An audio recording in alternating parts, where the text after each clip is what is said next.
already? Yes. Yeah. Okay. Can we stand up to say a quick prayer, please, before we start? Thank you. In the name of the Father, and the Son, and the Holy Spirit, the one God. Amen. Our Lord God and Savior, Jesus Christ, we thank you, Lord, for granting us this great chance to serve your holy name. We ask you, Lord, to lead us to fulfill your will, to bless Bruce and all his work, and to lead us only fulfill your will. Lead us, Lord. We don't know what to do. We stand here before you empty, just looking at you to lead us to serve your people. Help us, bless us, purify us, edify us, and grant us all the salvation through the intercessions and prayers of the Lady of us all, Saint Mary, and all the choir of your saints and martyrs. Forgive us our sins, Lord, and hear us when we all pray. Thankfully, our Father who art in heaven, hallowed be thy name. Thy kingdom come, thy will be done on earth. Give us this day our daily bread, forgive us, as we forget those trespass against us. Lead us not into temptation, but give us the Jesus Christ our Lord, and the kingdom, power, and glory forever and ever. Amen.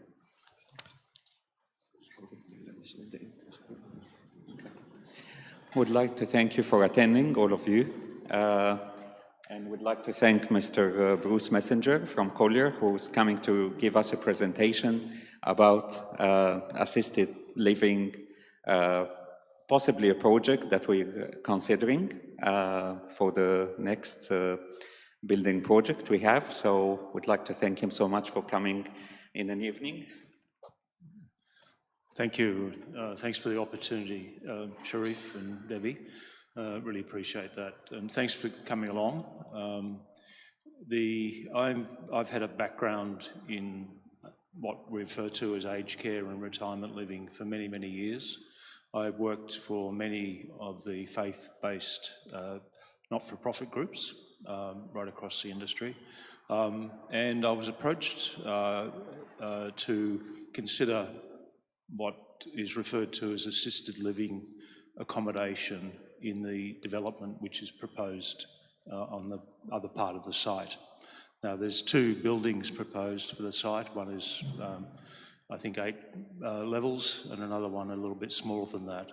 And the proposal is that within that one of the smaller building, that the church develop and construct apartment living, which we refer to as assisted living.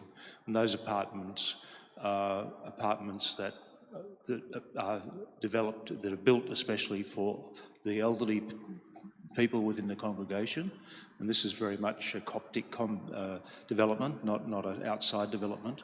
So it'd be support of the elderly people, and those elderly people would get support in their daily living activities. They'll also get support in the way of meals, cleaning services, and some assistance with laundry. As well as that, they would have, obviously being part of the site, the church site here, they'd have full access to the church facilities, which is, I see as a foundation for this community, the Coptic community. So I've got a presentation here. I want this to be fairly informal. I want questions coming from the audience. I'll run through the presentation and explain a little bit further about what the proposal is. Afterwards, Sharif and Debbie indicated that we might go back outside where people can feel a little bit less formal. We'll have a discussion out there, be able to have a coffee or a tea, and there's some beautiful sweet food out there, which I'm sure everyone will enjoy. So if we'll just spend some time going through this now.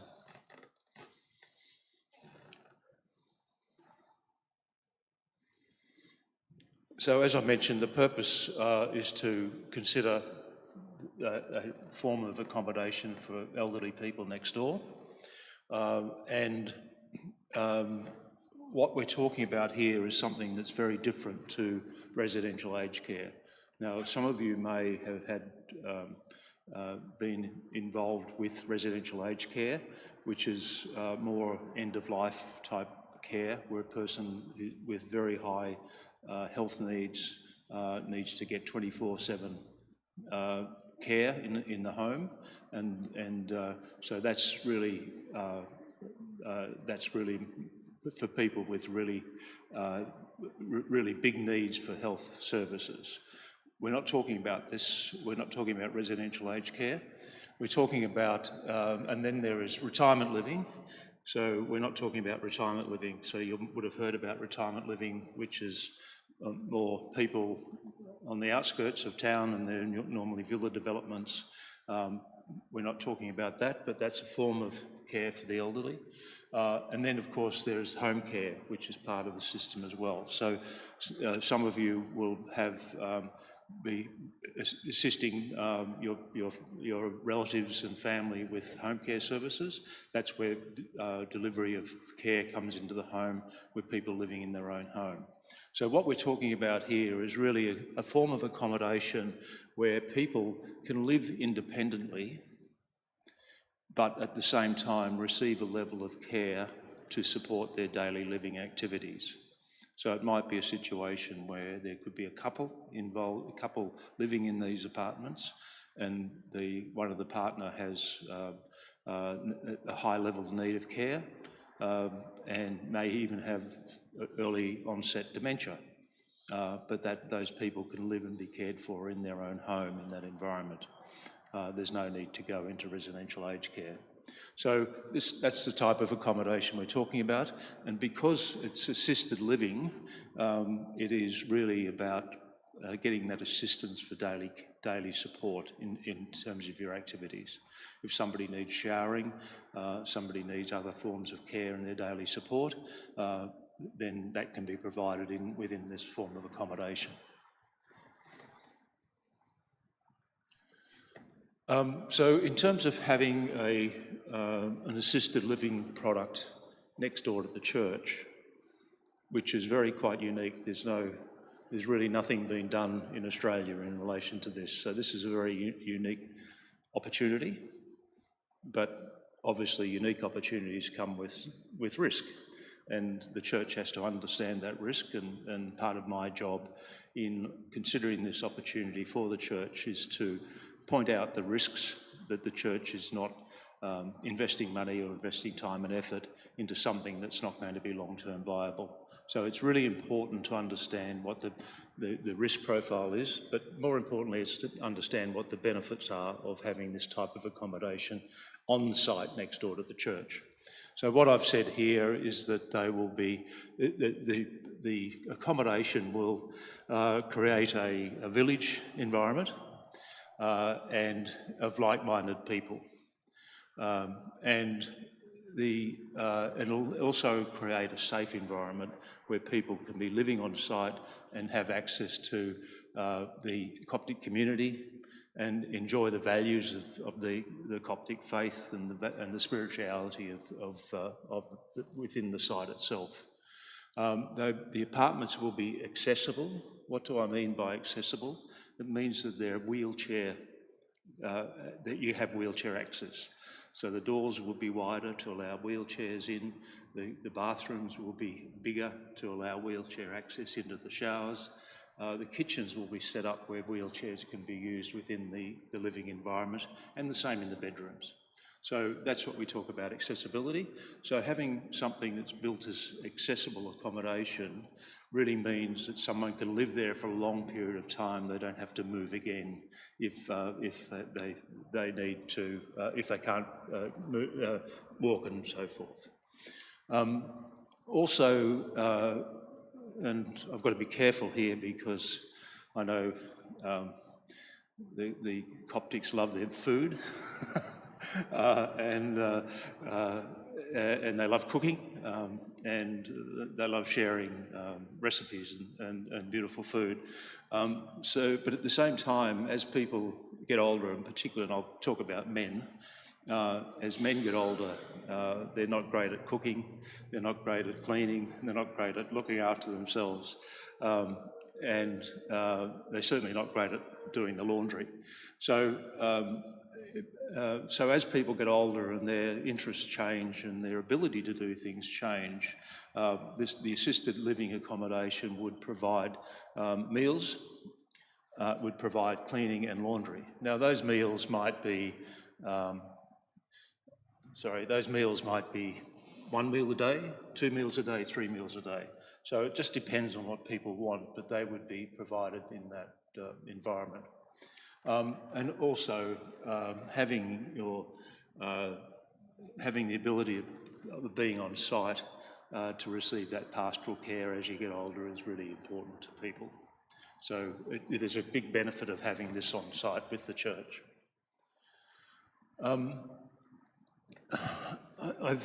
What I want to talk about here is that I respect that the congregation of the Coptic Church and its people, and over a long history, have a tradition of looking after your parents in your home.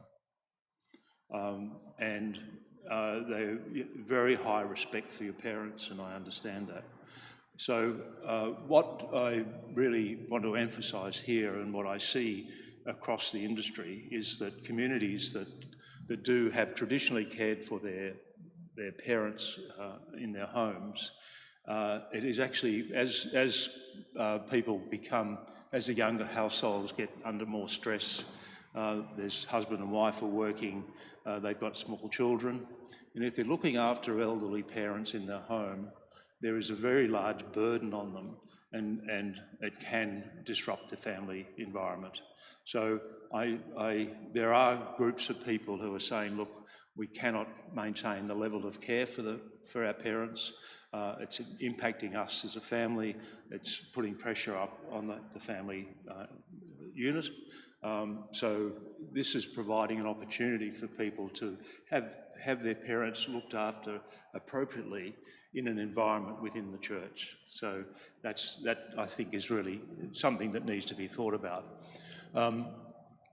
And also what I see is that when I talk to a lot of the older people, they're now telling me, look, I don't want to be a burden on my children. I don't want to go and live with my children, knowing the burden that I bring to them.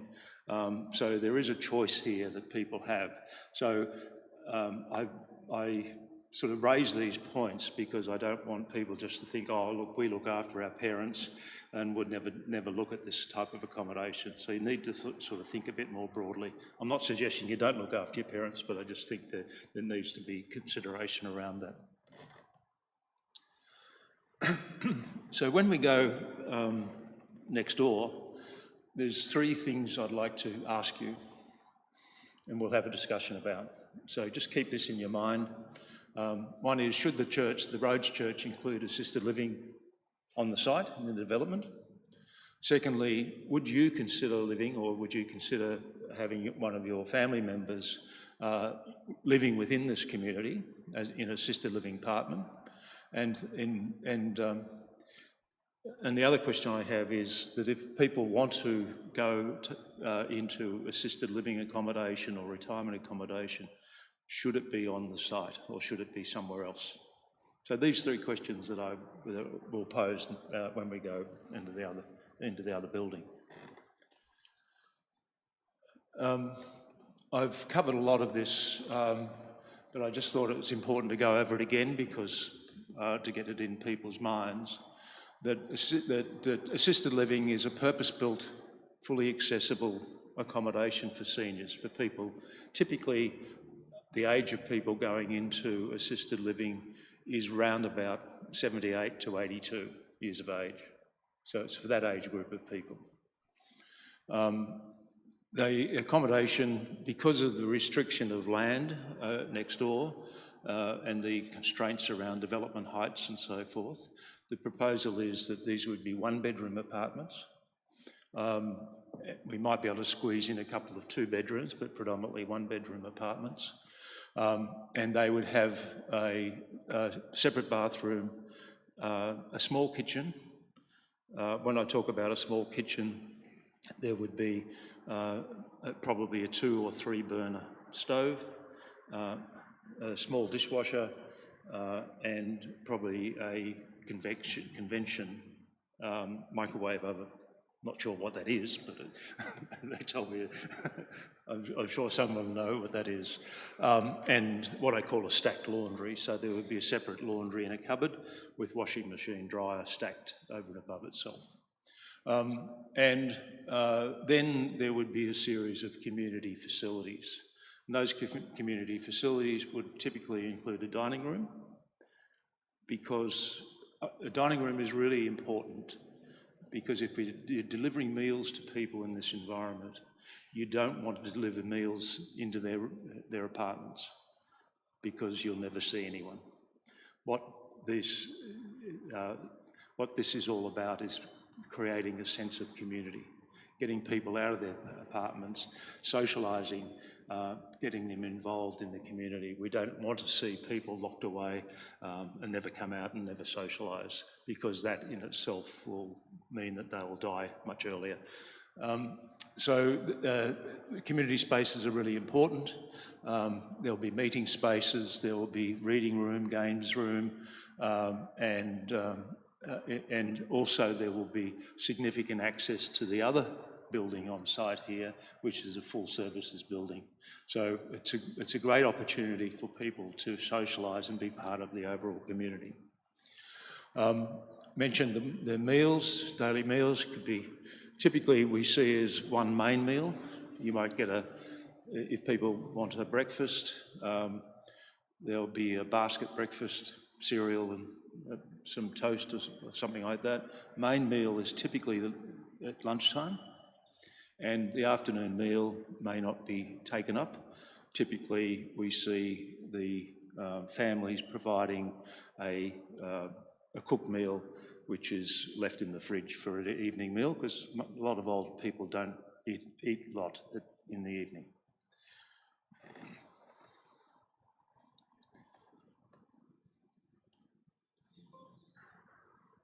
Oops. There will also be, obviously, the management of the facility, which would not be undertaken by the church, but would be undertaken by another group, a third party, because it is a demanding business in managing one of these facilities, and the church needs to. It could never be done by volunteers. It would be too much work. It would have to be done by a third party, but that's fine. That works out very well. So there would be every activity through the day would be, pardon me, really established to create that socialisation. People, it's proven, and these are statistics from America, but people living in a socialised environment like this are living 2 to 3 years longer than people living in their homes, older people living in their homes where they are totally isolated. So it's a really good establishment to keep your parents living longer. Also, there's a lot of people that will be receiving home care services. So, as many of you may know, the government provides home care support to people, and that home care is delivered. There's a number of different packages. At the moment, there's 4 different packages of home care, and they're delivered into a person's home. This accommodation is considered the person's home, and so home care package could be delivered into the apartments. So you get the benefit, the people get the benefit of that home care as well. And I'm not sure whether the church has a community bus or anything, but there is, yes, nodding their heads. So there will be transport services to take people to shopping, take people to doctor's appointments and other medical services. So that's available on site as well.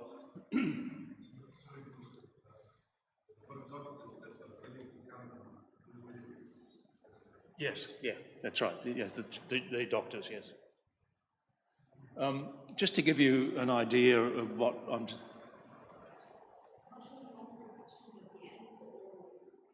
Oh, well, I'm happy, yeah, let's... Yeah.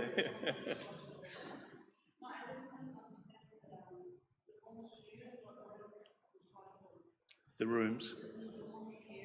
Oh, home care. Well, the home care would be individualised in terms of people who are receiving home care now. So if someone's able to get home care now under the home care package system, that wouldn't change. It would be exactly the same as you would get externally as out in your home, current home, versus in here as well. Yeah. Sorry, Bruce. Sorry. Can we try this one? Is it better?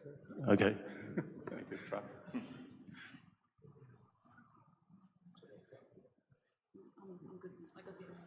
Okay.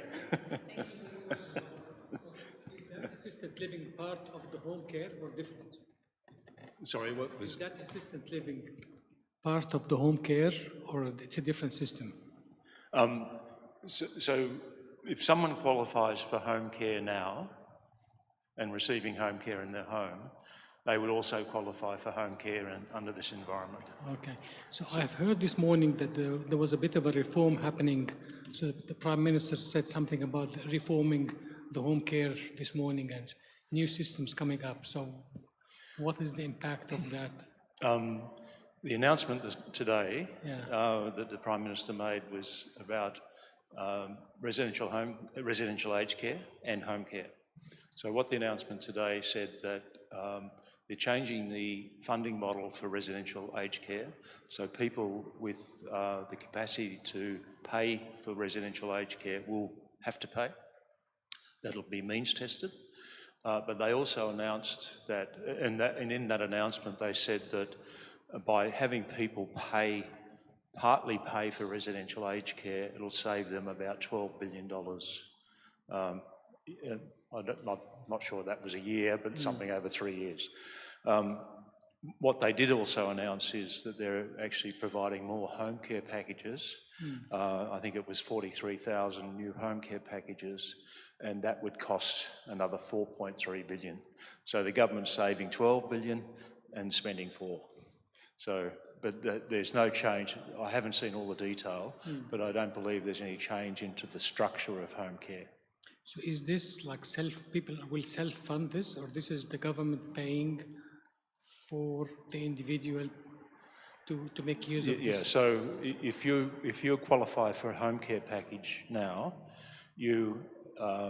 there is a means test, and you have to contribute part of that cost of the home care. The government pays some, and the individual pays some, and that will vary in terms of your own personal financial position.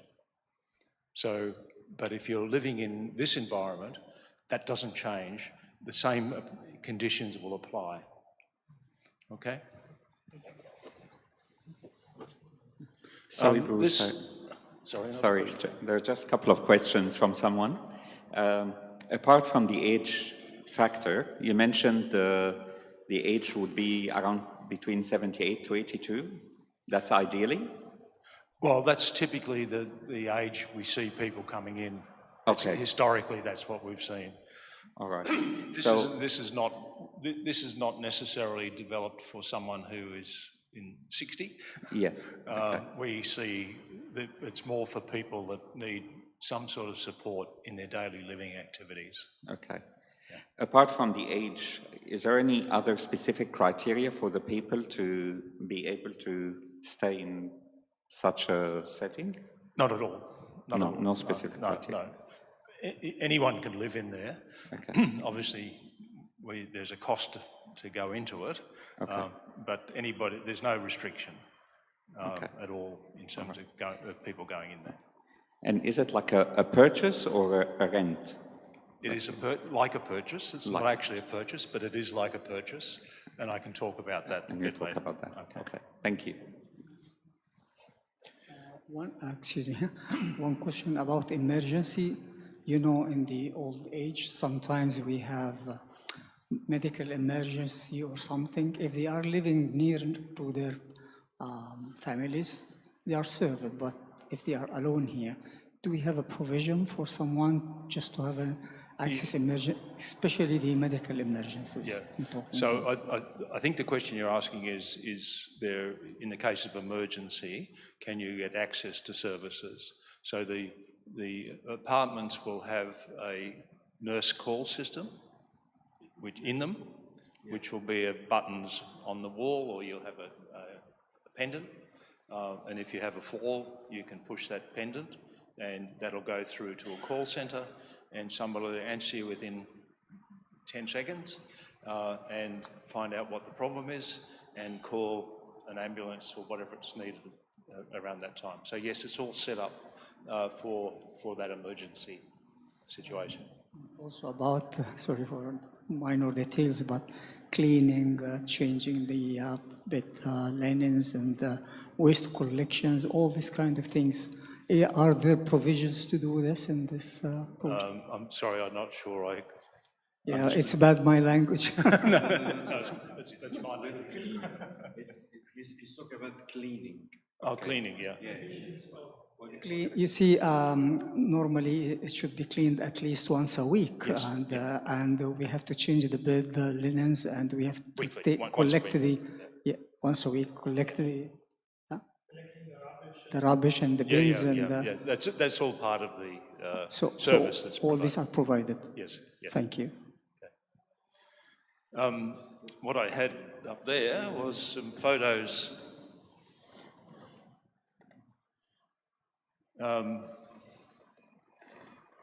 So just to give you an idea of what I'm talking about in terms of the accommodation, these are photos of assisted living apartments that have been built in Australia. So you can see the top left is it's an apartment that's been developed by a company called Ryman in Melbourne. And that's a one-bedroom apartment. You can see through the door the bedroom, and you've got a living area, the small kitchen I talked about, microwave, etc. The one on the right is another example of that, of the living area with a balcony. So there are 4 different examples of what we're talking about here, and what you can visualise in terms of living in that apartment style.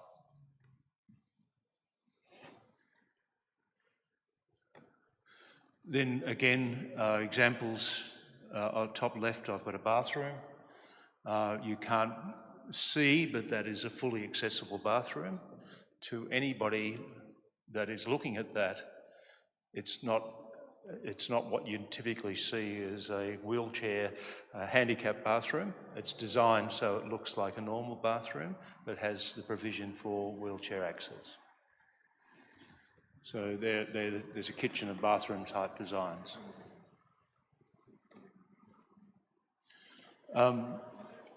This is too small to see. Sorry.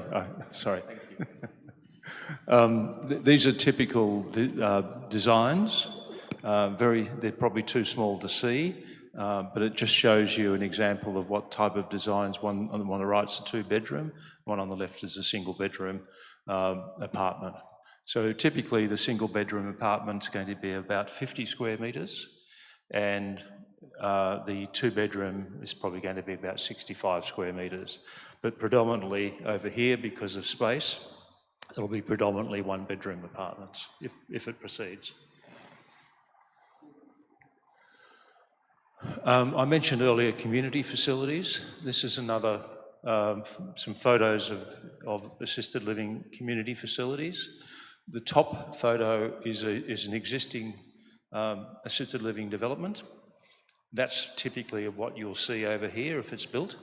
That's sort of the style, with open, nice design building, some open areas with a bit of garden and so forth. The bottom left is a typical dining room where people come every day at lunchtime and eat and serve their meal. And on the right is the lounge areas and some of the sitting areas where people can reflect on their own and so forth. I've been to these facilities at lunchtime and had lunch with many of these residents, And I love it because all the ladies come down and they're dressed up, they've got their pearls on, and they're really dressed up for a special meal. And all the men come in their tracksuits and t-shirts and don't care. So it's for the ladies, it's a fantastic experience. So I talk about the advantages, and I've covered these quite through the presentation. What I stress is you remain independent in your own home, but you do get support. And the home hopefully has space for family and friends to visit, and obviously family and friends are encouraged to come along and be part of your life. It provides support for daily living, which I've talked about, freedom for people to do what they want. They still can do the same activities, they can go to the same doctors, they can go to the same shopping centre and do the things that they normally do in their own lives. So there's no restriction about that. There's the personal care assistance. I've talked about the meals, the dining, the meals, the laundry and the cleaning. And obviously if you qualify for home care, you get home care services as well. The manager of the facility will provide a service where they can assist people with their supervision through the health system. So if someone's got an issue, they will be assisted to allow it to navigate through the health system as they need it. Of course, being in a safe community is really important to people as they age. So what we're talking about here is a very safe community environment. And which should be the top of the list, I guess, is the church linkages through the church itself, clergy, the bookshop and events that are going on site, and also the volunteering, which is a big part of the church itself.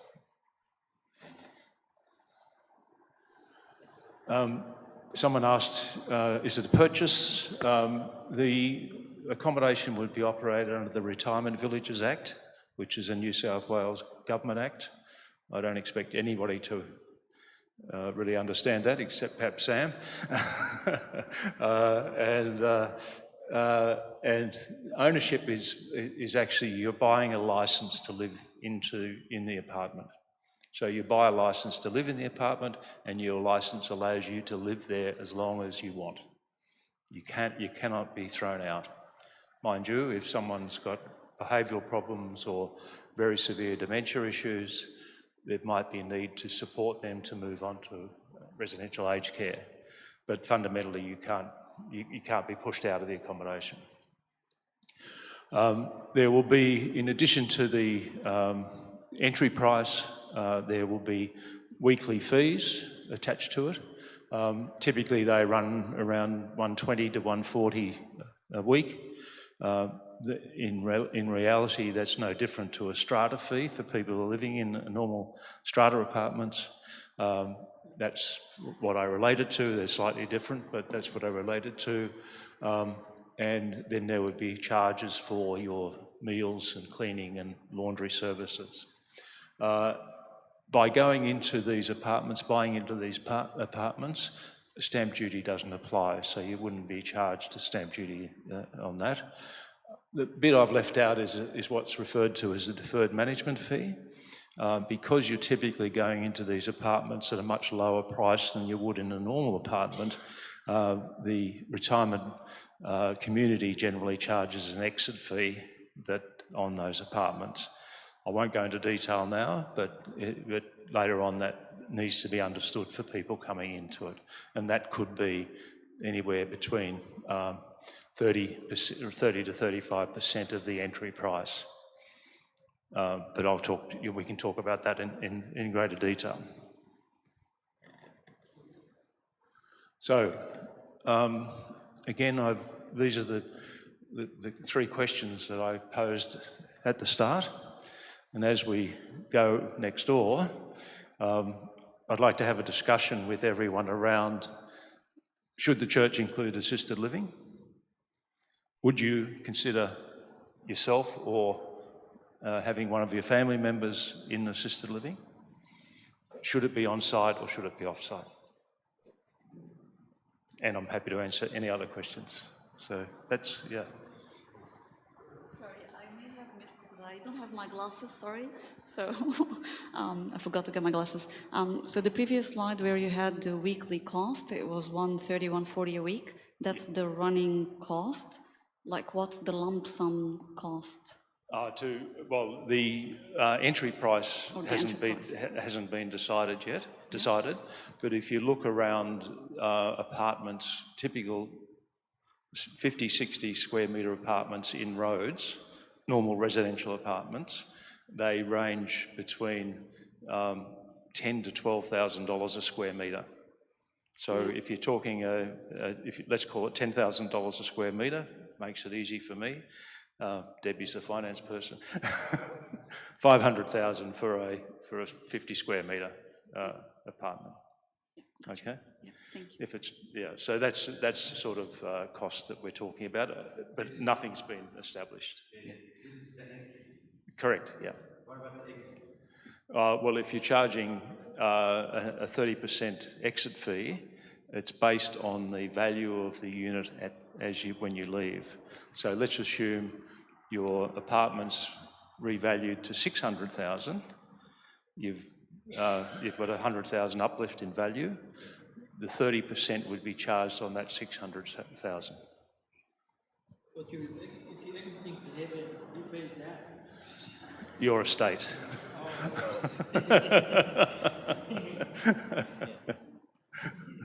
There is a point not clear for me, which is the entry fees. It depends on how many years he gonna live there, which is no one knows, or it's the same for one gonna live 5 years, same like 10 years. As I mentioned earlier, once you move in, you can stay there as long as you like. But because typically what we see is the average entry age of people is between 78 and 82. The typical length of people living there is about 5 years.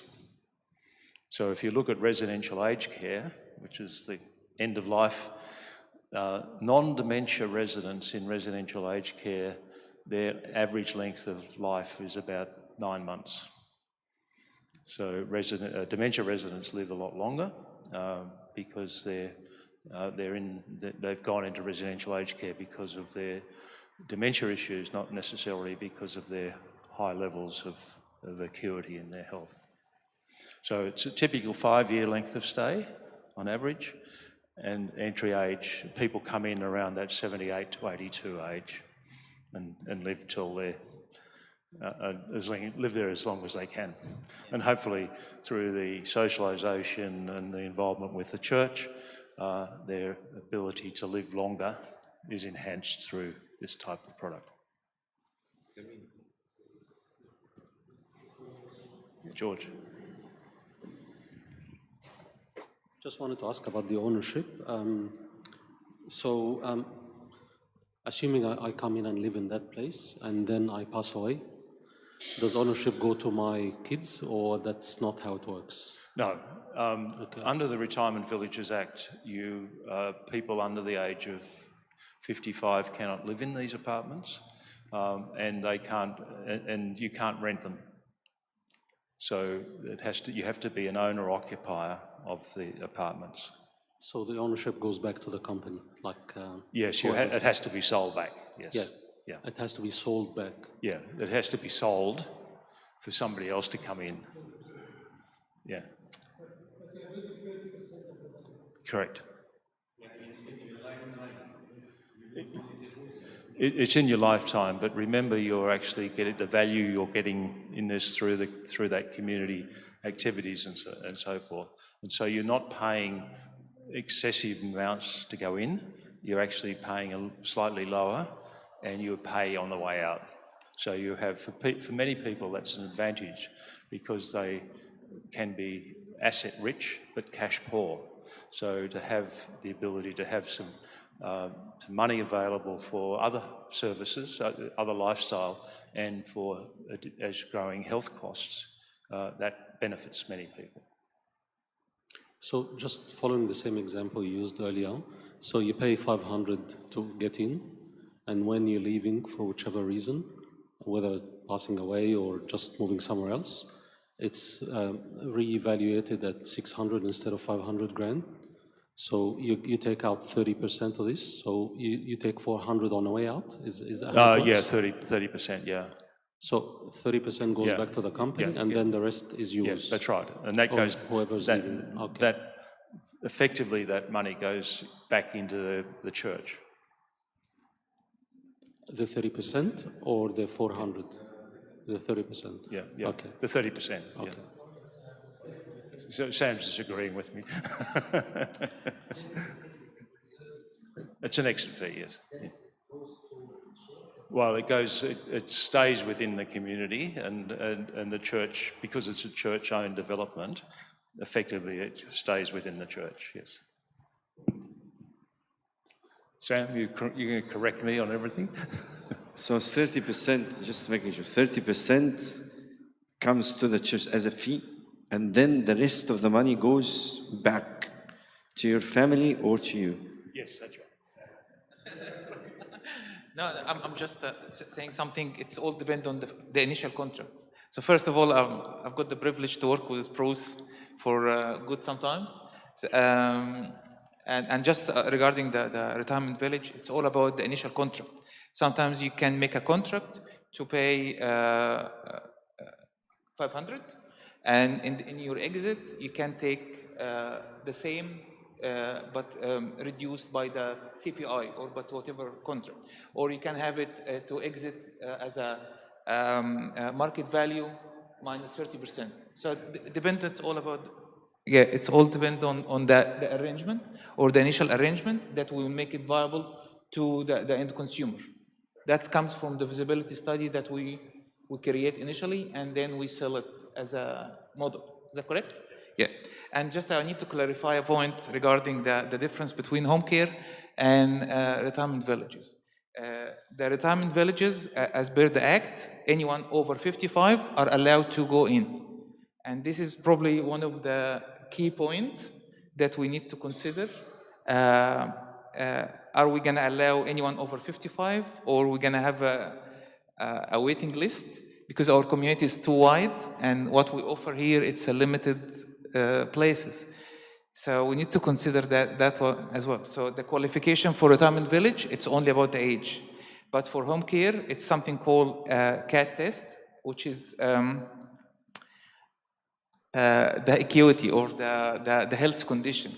And that's where they provide 4 levels of home care. So it's they are separate. So you can be qualified for residential, but you're not qualified for home care, and vice versa. Is that correct? Thanks, Sam. Yeah, thanks for clarifying that. There's a lot of detail that Sam's talking about, which is, I think, too much for tonight.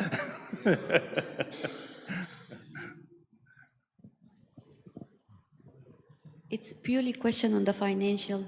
It's going to help a lot if we have template for people, because the numbers that it mentioned are just flying around. That people will need to, at one stage when they make decision, they need to have a run through. That's how much I'm going to pay. That's how my kid is going to pay. That's how much weekly I'm going to pay. So we can. It will. People will need to see these numbers. They need to work it out with their finance. And then when I exit, when I leave, my kids have to pay that amount. Yes. So that will make a whole lot of sense to cut all of these questions, and you can put average numbers, but people will be able to understand and work out their finance. So we wouldn't be able to, we would be able to move forward, but that's have to be very clear so people can understand them. Yes, yeah, you're 100% correct, because it's every individual's personal financial situation is different.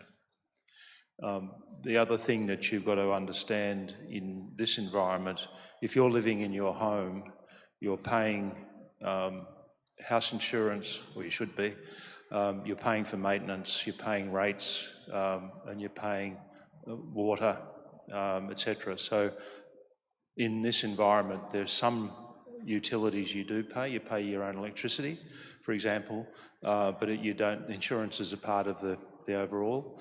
So there are benefits in being, and there's no maintenance. Maintenance is looked after. You don't have to get someone to mow the lawns or come and paint. It's all done for you. That strata figure, or the figure you mentioned, 120 or 150. So what is the likelihood of this figure jumping, like in a normal strata environment where you buy a unit and they say each quarter you pay $1,000, but later they discover all these issues in the building and the 1,000 becomes 6,000. So how will that figure as well? Under the Retirement Villages Act, you can only charge CPI increases. Okay. Without special resolutions. So you're So the not church going is to be taking locked the risk. into something and then So it's if there the is price. something wrong with the maintenance, then the church is taking that risk by covering that cost? There is two things, again, probably too much detail.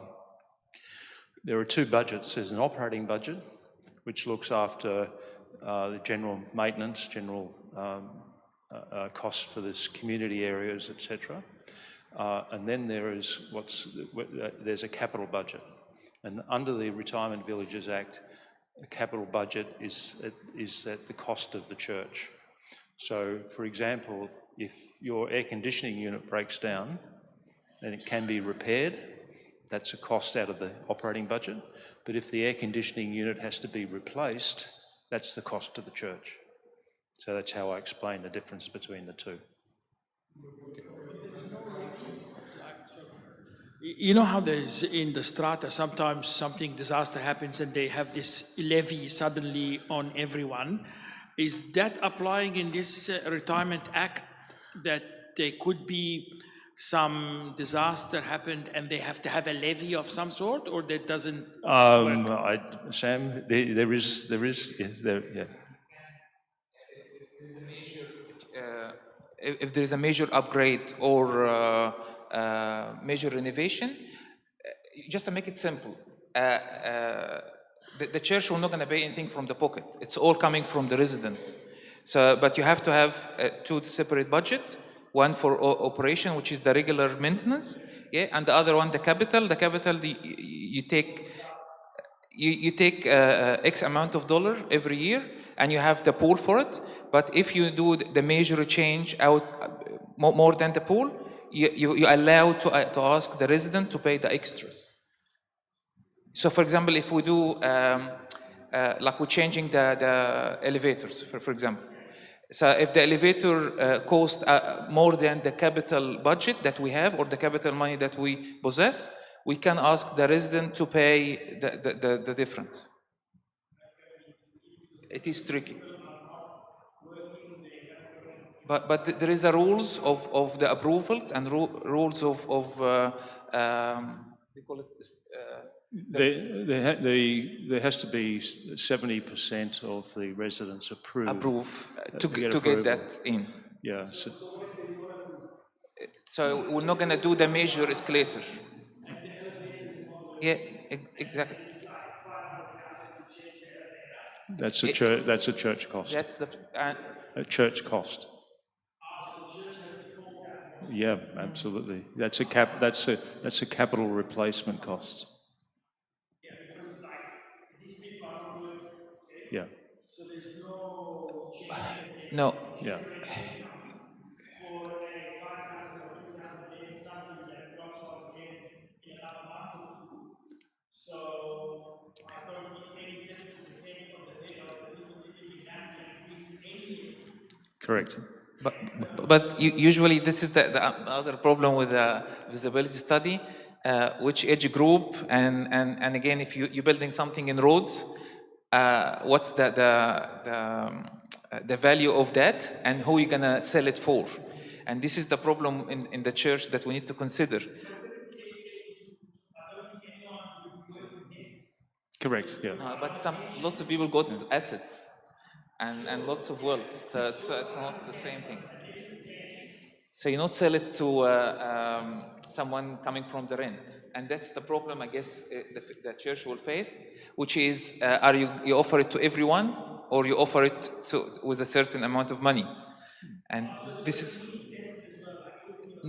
no, not means tested from the government. It's from you. Like you cannot just give it to someone poor and cannot live by themselves, and just let them stay in this place for free. If you can afford it, that's planning, of course. Yeah. To see if you really, if the stuff goes belly-shaped and you've got an asset, you have to sell the asset to be able to continue living. And hence why he got the three questions: Are you want to do it in the church or off the church or outside the church? And what's the criteria? That's why he got three good questions. Correct, it's individuals, but It's not going to be for Tom, Dick, and Harry that just dropped out from Egypt on the pension and, sorry guys, I'm not paying. yeah, but just another point in terms of the capital cost. Yeah, absolutely. Correct. Correct, and it's the same in any. Correct. Yeah.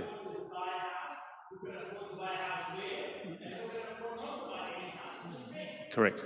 Yeah.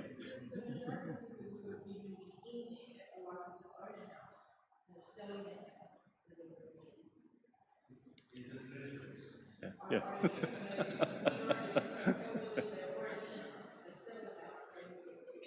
Sorry. That's okay. Yeah. A couple of points, if I may. I mean, you can always put an extra 50,000 per household or per license that you sell, and that goes into some sort of a trust, and you get income from that trust to pay off any capital. The point I was going to make, and I think is what you're referring to, is that the 30% you pay out at the exit, that's money that is a pool of money that should be, or part of it should be set aside to pay for those big costs. Spot on. Or you can have it in advance early on rather than at the end to help with the cash flow that you need that's right. in there. That's point number one. But point number two, I think the main one for me is, there's a couple points. Regarding the operating budget, is that purely the 150 per week that you're suggesting? Is that where the operating budget is going to come from? Or is it somewhere else that the person's renting it out or having the license is going to pay for additional to the 150 per week? That's a cost to the resident. So that's additional? That's in addition to buying in, yes. So my apologies. So I understand the buy-in, that's not an issue, but you mentioned there's 135 to 150 per week, if I understood your slides correctly, per week as an ongoing cost. Correct. Does that form your operating budget that you were suggesting? Yes, That's it fine. does. Yeah, so it's not additional cost, it's already part of that 150 that we're talking about. Yeah, that's right. Beautiful.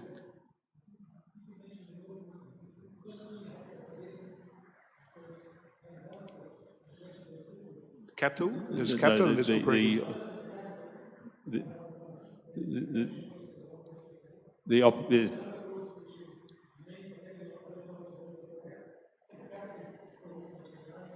But that's not the residence cost. So there's only one. It's only the operating budget. Oh yes, sorry. Yes, you pay for the meals and laundry and so forth. Yeah. If the lift needs if you have a lift, you typically have a maintenance contract, an annual maintenance contract, and the operating budget would pay for that maintenance. If you have to replace the lift, that money comes out of the capital budget, which is not a resident cost. That's the church cost. And the 30% exit fee, part of that should be kept aside as a sinking fund by the church to cover those future costs. The problem will arise, Ibrahim, if out of a maintenance contract and you get a major cost, repair cost, not a replacement cost, that's where you're going to find the big bulk hitting your operating costs without having the cash flow to help pay for that. That's potentially a risk in that area. Yeah. I got another question, if I may, very quickly.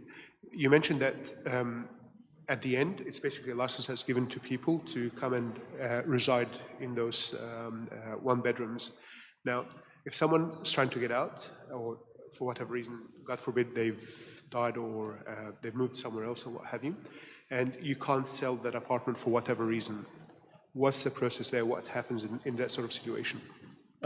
There is a requirement under the Retirement Villages Act for the church to pay out pay out that resident Fantastic. after 12 months. Love your work. So if they're able to pay out that resident, I totally understand that. The question, I guess, for me, can the church rent out this resident? Obviously, they can't leave it empty because they've got their own obligations and financials and what have you. Can the church rent out this unit without having a license as such, but potentially rent it out for NDIS, which is quite lucrative from what I'm no expert in the area, but from what I understand, they've got very good returns. My strong recommendation is no. Okay. Because whilst you could rent it out, the ability to move people out at a later date is really hard, really difficult under the Act. Okay. Because a renter has priority, and if they won't move, you've got an issue. Yeah, So, especially when it comes here. yeah. So I guess the main risk for me then is, should that scenario, what's the possibility or probability of that scenario arising? I think that's going to be the main question mark as far as I'm concerned. Yeah. Thank you. Yeah. Sorry, you had a question? No. Okay. Okay.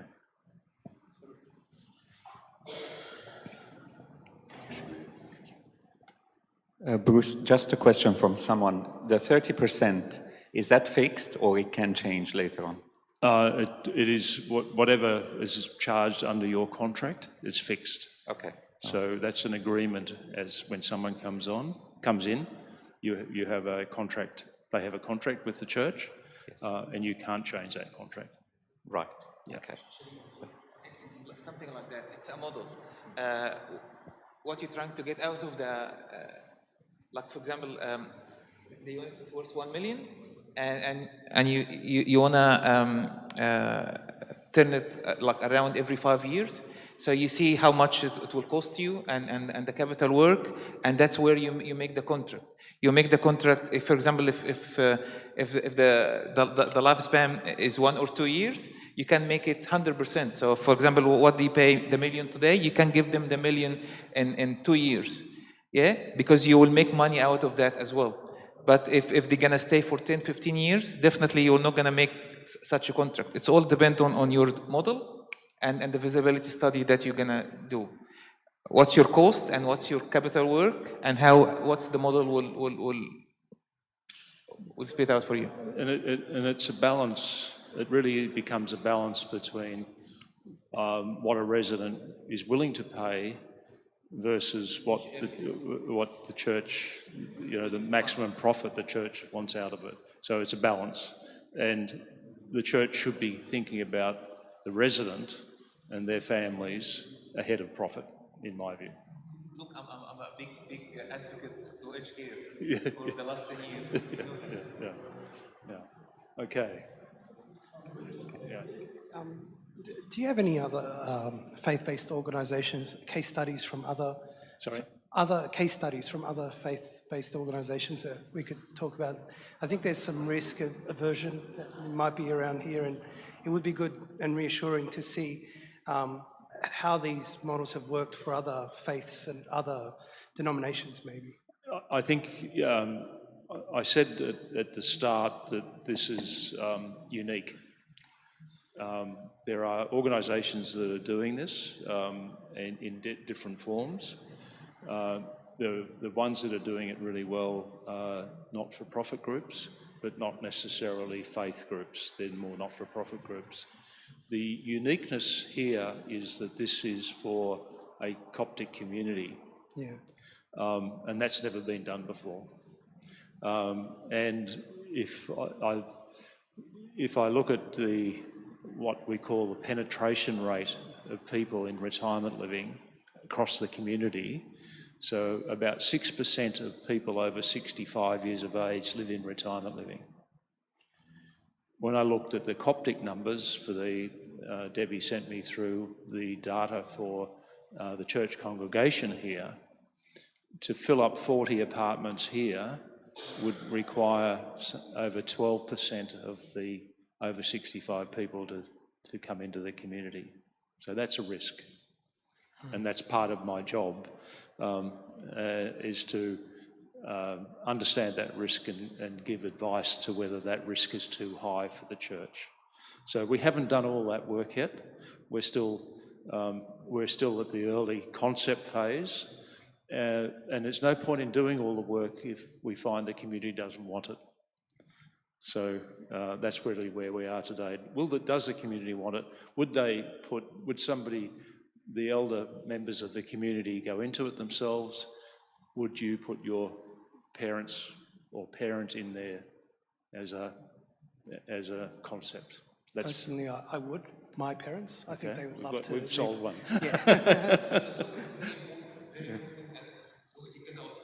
How important for our elder to go to such an arrangement, because it will provide them the safety, provide them with the peace of mind for all of us, that access to doctors, access to nursing, and also a sense of community, instead of being by themselves and in their own home with all the risk associated. It's very important to stay in such arrangement, because it's safer for them and better for the well-being. Definitely the community needed. However, I need to clarify a point. This project is for the church. Yes. Not for the whole community, but for the community. The reason why is that's no, I think no. Like, yeah, I understand. You are going to offer it to you give a privilege to the church community, or do we all do it with the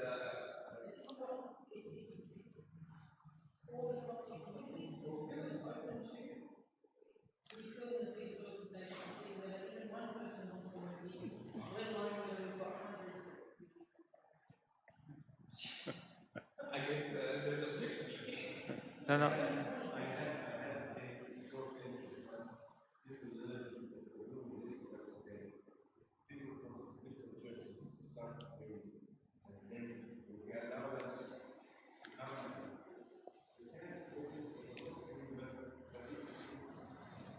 First for us. So again,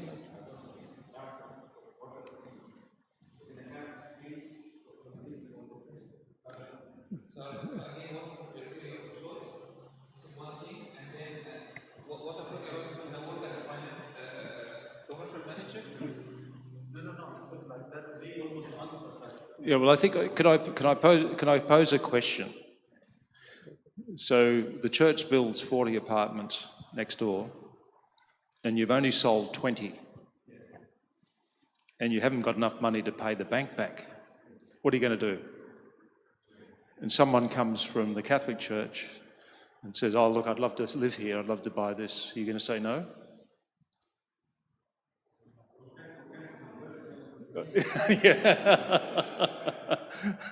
Yeah, but I mean, it's a really important question that you. No, then you lose. Yeah. So the act can disqualify you if you refuse anyone over 55. Yeah. So you don't. You actually. The reason you want people coming in. But again, if you allow someone 55 and we lived for 30 years, you are broke. Yeah. So you don't want people living there for 30 years. You want people living there for around about 5 years. So what's your criteria and what's your reason? Yeah. But can you put the criteria and see? Yeah. Stick to it. It's certain rules. Say if you don't have space, you can follow this criteria. If you have a waiting list, I choose to follow the waiting list. But if you have an empty building,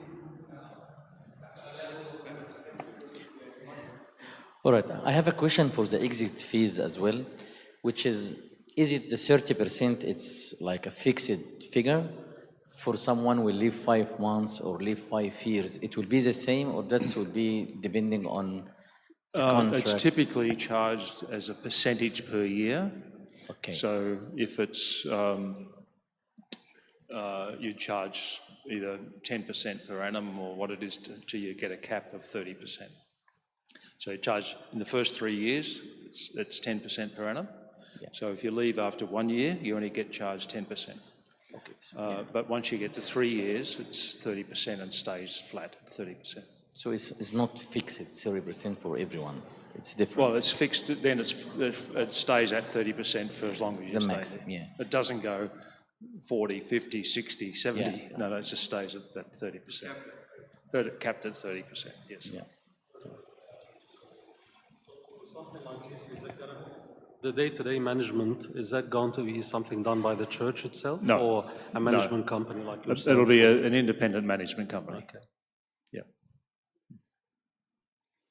I think in order for people to make a decision, if you don't mind having like a comparison, if you live in your own 500,000 apartment and your outgoings is X, your rates is X, and you're going to save by moving into this environment, and that will encourage people to make that decision. Because if, let's say, you've got no mortgage at the age of 75 or 78, okay, and all what you're paying is just your daily activities and your food and stuff, there is a chance that people would say, if I'm living in my own apartment, I'm actually a lot cheaper living, and then I can get, care in, which will be still cheaper than, having to put $500,000 now at the age of 78 in a new establishment.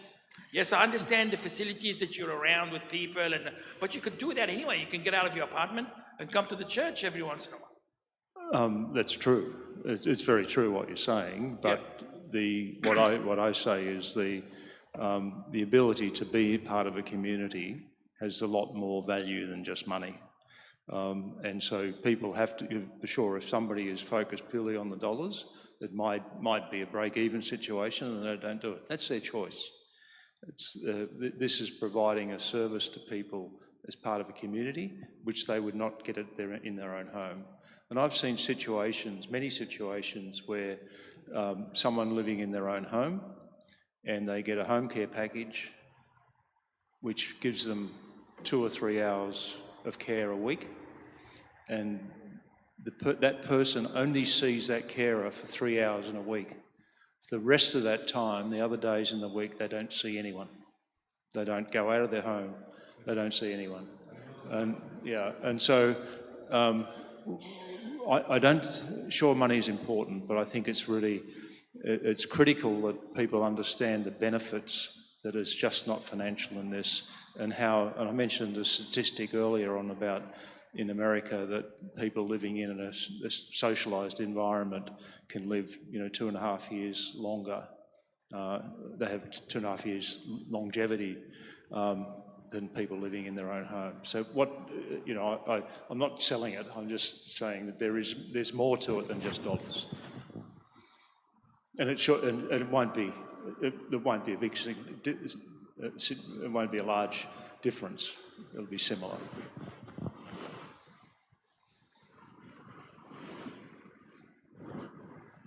Okay, wow. Sorry, Bruce, someone asking, is parking provided, has to be offered with the unit, or that's separate? The plan is that there will be parking underneath. Yeah. For one car per unit. For one car, so each unit will have one car spot. That's the plan at the moment. Okay, but we find that people. We typically find that people who come into this type of accommodation, they have a car, and then after 6 to 12 months, the car's gone because it's so convenient. They're part of this community. They've got transport through the church and so forth, and most people sell their cars within 12 months. Yeah.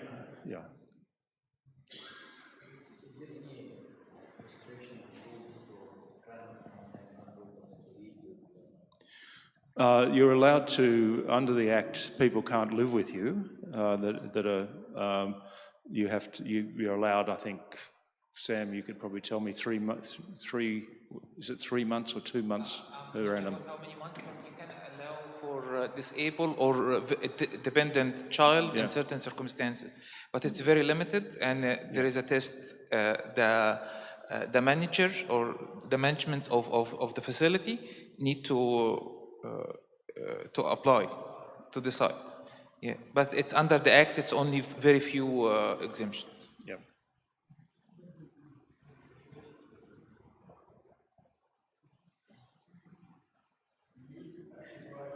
Purchase price or license, is that per person or is that per unit? Sorry, I can't hear. The license cost, 500 or whatever it is that per unit or per person? That's per unit. Per unit. Yeah. That's fine. So if it's a couple moving in, that's per unit. Yeah. Thank you.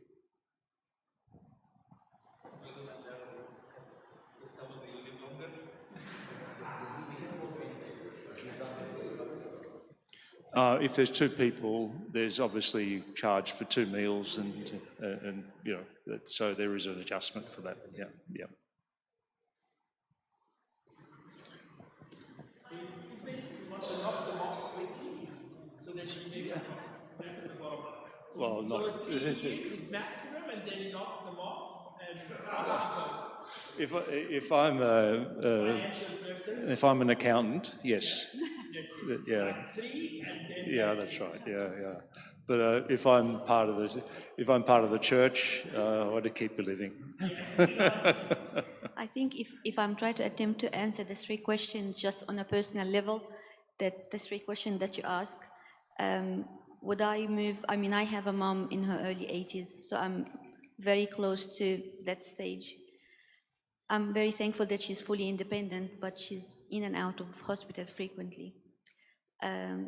So would I attempt to put her there, or she make that decision herself? Yes. The location is definitely yes. But the third point, that back to my first question, is the financial part have to be very absolutely clear so people will understand Of course, what yeah. commitment they do, and we wouldn't be able to communicate that to congregation. Have to be the numbers break down clearly, and we'll have it in Arabic as well, so people will understand. Yeah, I appreciate that, and as I said, this is a very early discussion. Perhaps it would be good to show of hands from people who consider this as something that they would, in principle, yeah. We're not asking for a commitment, but it is something that hey, this is. Let's assume the numbers work. Yeah, let's assume the numbers work out. It's all, you know, it's financially viable for everyone. Is it something people would consider for themselves if they're that age group, or for their parents? Yeah. 3, 4, 5, 6, 7, 8, 9, 10. Yeah, I think that's a good. That's fantastic. Good representation. Who's thinking? No, I'd never do this. This is who thinks this is absolutely crazy. Sam, keep your hand out.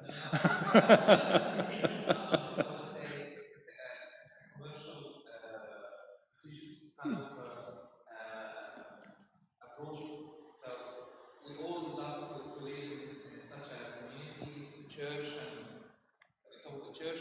However, I guess the question here is the cost and the cost of selling. Yeah. And who will afford to own one of these, which is, I think, my background of finance and commerce, I would say it will be too costly to sell it to people in roads if you want to make money. Otherwise, go for somewhere a little bit cheaper, not in this block.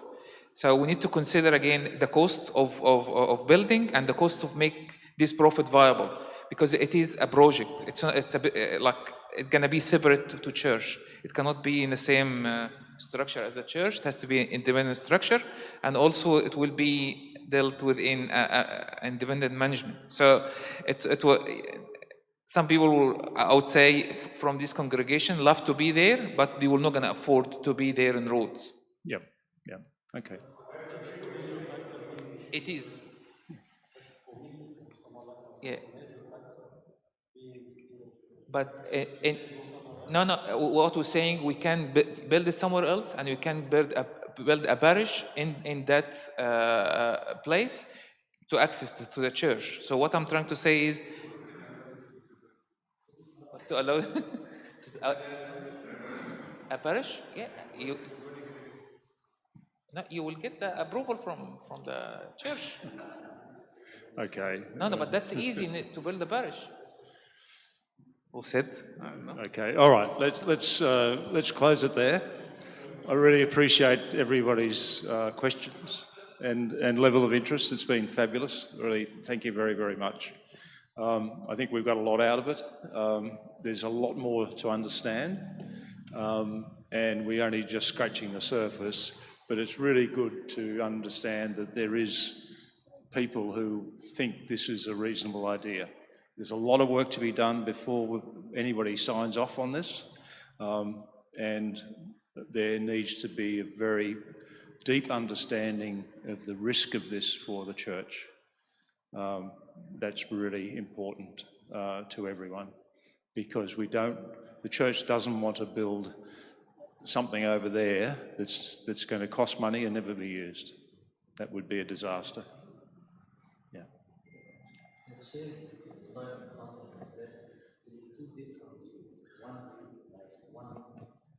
Point of view from the consumer side. Yes.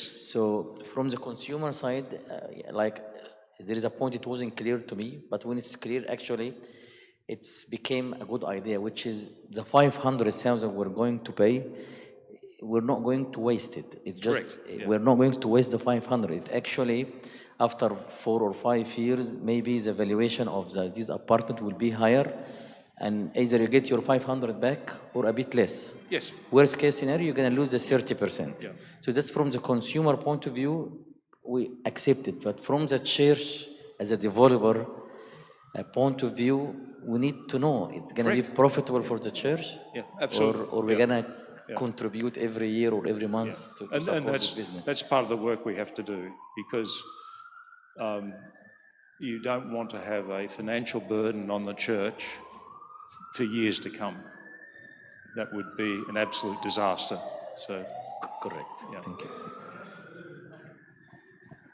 If the church has already sold the units for 500,000, assume, and the church is still making the 30%, hopefully within 3 years or 10 years, whatever it is, so the church is still making the money. So the church will not lose anything. The church will only lose if the church is going to start paying the maintenance, the major maintenance costs, and you're not going to pass it to the residents. If the church is going to pay it, this is where the church will lose. So I think this is where we just need to, that working example. I hear what you say, but as I said, as I posed the question earlier, if you only sell 50% of the apartments, that's right. If you don't sell the 100%, then you have a risk. Yeah, you're right. Yeah, so yeah. Yeah, that's right. So. And once you build them, you can't ask to reutilize them, not as an aged care. Yeah. Yeah.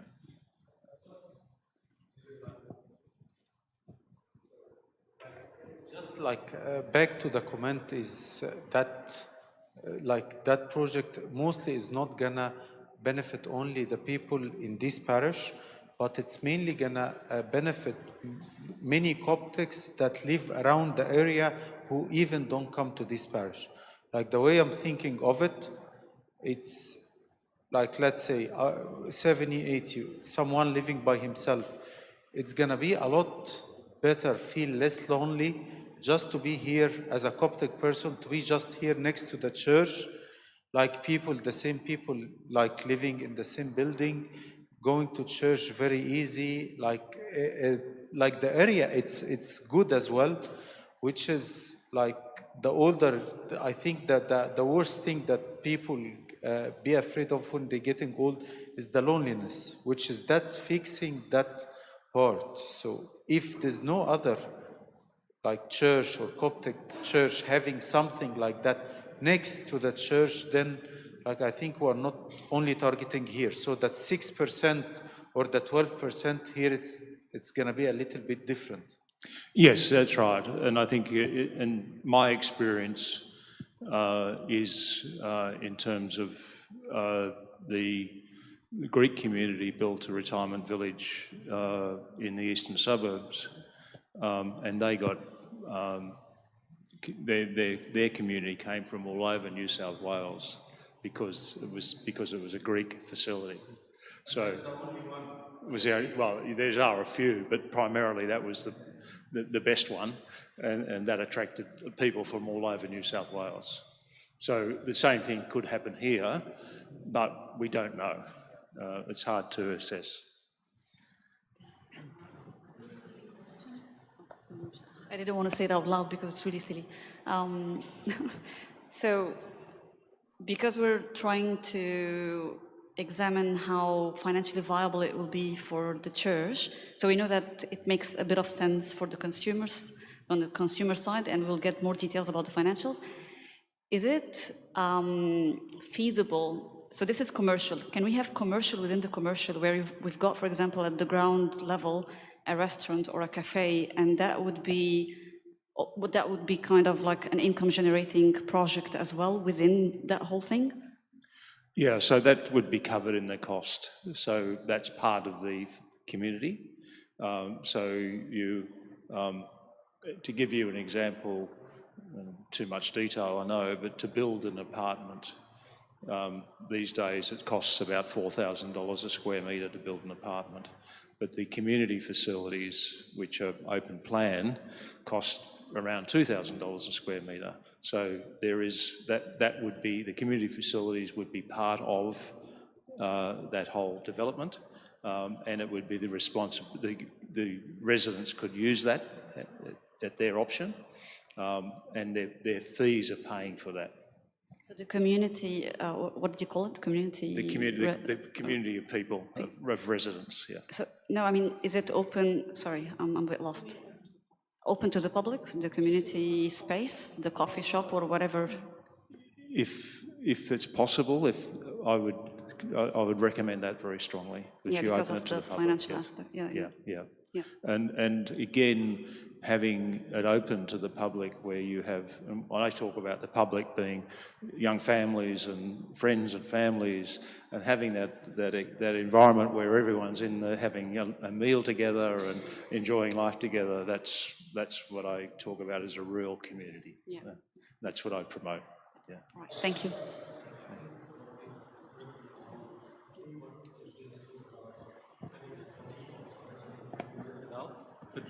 To generate income for the church. It's not part of that. Yeah, so the answer is yes, but the reality is that to get someone to run a coffee shop in that environment, they're not going to make much money. No, but it's not only for the residents, it's for the public, like on the other side of the train station or the other side of roads where so many coffee shops. That's right, but again, I don't... Same style. Are you going to get passing traffic? I don't know. So I've seen situations where people in this environment, they've actually give the coffee shop rent-free, because that coffee shop not only provides coffee, but they also do a lot of meal preparation. So, part of the rent-free is you provide meals to our residents. So you can get an offset, but I wouldn't be suggesting that you could make money out of rental of some of those facilities, because you are talking about a very small community and you're not going to get a lot of passing traffic. You'll have a lot of traffic on a Sunday, perhaps, but any other day it's not going to be significant. So it sounds like it's more of a closed community. It's not like a street front. I hate calling it a closed community, because it needs to be an open community. Yeah. But fundamentally, there'll be days of the week where the only people in there is that community. And normally, with this kind of arrangement, if I want to come and live, normally people sell their houses to be able to fund something like this. Again, it depends on their own because personal... I feel the 500 figure that we're talking about is not... It depends on their own personal financial position. Yeah. If someone's got a home and they've got additional money, they don't need to sell their home. But it's up to the individual. It's personal reality. But if in most cases, what we see in most cases, people will sell their home, and they will sell their home and keep the difference in cash to allow them to live and access health services as they age.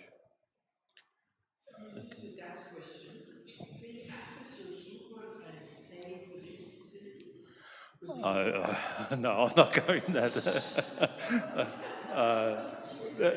Yeah, we're not financial advisors. All right. But if you're yeah, after 65 you can cash out your super. Yeah.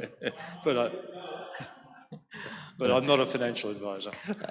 I have a question from the developer point of view. Yeah. When the person leaves his apartment, is there a minimum or maximum processing time to sell?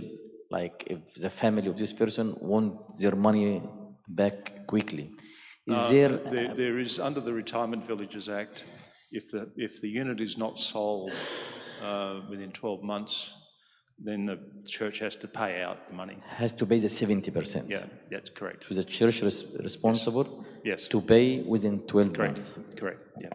Thank you. Okay. Bruce, one question. Are the funds collected by the church can be spent on other unrelated expenses?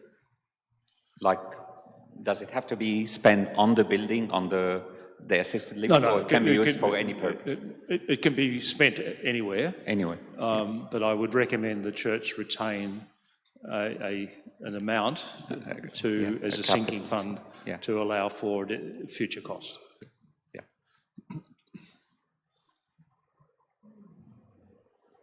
Okay? Yeah. Are we done with questions? Thank you. Thank you so much. There's tea and coffee and some lovely food. Thank you so much. Pleasure.